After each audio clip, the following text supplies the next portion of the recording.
కబీరు నుదుటను ఊది రాశారు. ముందుగా మోహనవాణి శ్రోతలందరికీ శుభగురువారం. నా ఆధ్యాత్మిక మరియు భగవద్బంధువులందరికీ హృదయపూర్వక నమస్కారాలు. శ్రోతలందరికీ ధన్యవాదాలు. ముందుగా అందరికీ శుభగురువారం. ప్రతి గురువారం మనం వింటున్న సాయిలీలల కార్యక్రమంలో ఈరోజు కూడా మరొక అద్భుతమైన సాయిలీలను విని ఎక్కువ మందికి షేర్ చేసుకుందాం. 2002వ సంవత్సరం ఏప్రిల్ నెలలో కబీర్కు మరొక పెద్ద శస్త్రచికిత్స జరిగింది.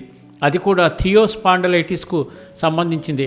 సర్జరీ బాగానే జరిగింది, కానీ కబీరు దాని నొప్పిని తట్టుకోలేక ఆగకుండా ఏడుస్తున్నాడు. తల్లి సుమంగళ ఎంతో వారిద్దామని ప్రయత్నించింది, కానీ ఆమె తరం కావడం లేదు. తెల్లటి సూటు తొడుక్కున్న పెద్ద మనిషి వాళ్ళ వార్డులో అడుగుపెట్టారు. ఏవమ్మా, పిల్లాడి నుదుటిన ఊదిరాయి ఏడుపు ఆపుతాడు అన్నాడు. సుమంగళ ఆశ్చర్యపోయింది. నేను భక్తురాలిని అని ఈ పెద్ద మనిషికి ఎలా తెలుసును అనుకుంది. దానికి తోడు ఊది ప్యాకెట్ నా దగ్గర ఇప్పుడు లేదు, ఎలాగా అని దిక్కులు చూస్తోంది. ఆ పెద్ద మనిషికి అర్థమైంది. తన జేబులోంచి ఊది ప్యాకెట్ తీసి తనే కబీర్ నుదుటిన రాశాడు. ఆ ఊది ప్యాకెట్టు శివాజీనగర్ బాబా ఆలయానికి సంబంధించింది. అక్కడ అప్పుడే పూజా కార్యక్రమం అయింది. ఆయన ఇంకా ఇలా అన్నాడు, నేను శివాజీనగర్ ఆలయానికి వెళ్తూ ఉంటాను, అలాగే పల్లకి యాత్రలో నడుచుకుంటూ షిరిడీకి కూడా వెళ్తాను. ఈ మాటలు వింటున్న కబీరు మౌనంగానే ఉండిపోయాడు. సుమంగళ పెద్ద మనిషికి కృతజ్ఞత చెప్పి ఆయన పేరు అడిగింది. అప్పుడు ఆయన అన్నాడు, నా పేరు ఎందుకులే, నా కూతురు గది నంబరు 24లో ఉంది, నేను ఆమెను చూద్దామని వచ్చాను. ఇలా వెళ్తూ ఉంటే ఈ పిల్లాడి ఏడుపు నాకు వినబడి ఇలా వచ్చాను. అదీ కాక సంగీత పాటిల్ అనే భక్తురాలు నాకు శివాజీనగర్ ఆలయంలో నీ కొడుకు సంగతి, అతడికైనా ఆపరేషన్ సంగతి చెప్పింది.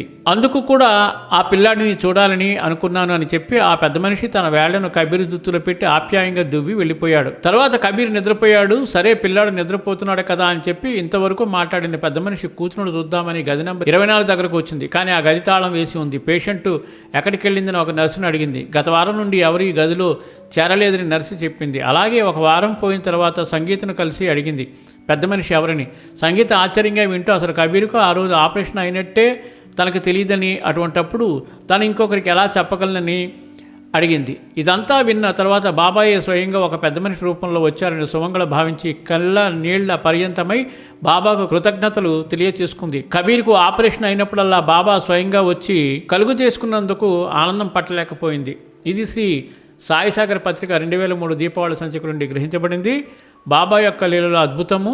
సాయినాథునికి జై అని కామెంట్ చేస్తూ 10 మందికి షేర్ చేయండి. సర్వేజన సుఖన భవంతు, లోకా సమస్త సుఖన భవంతు. ధన్యవాదాలు. స్వస్తి.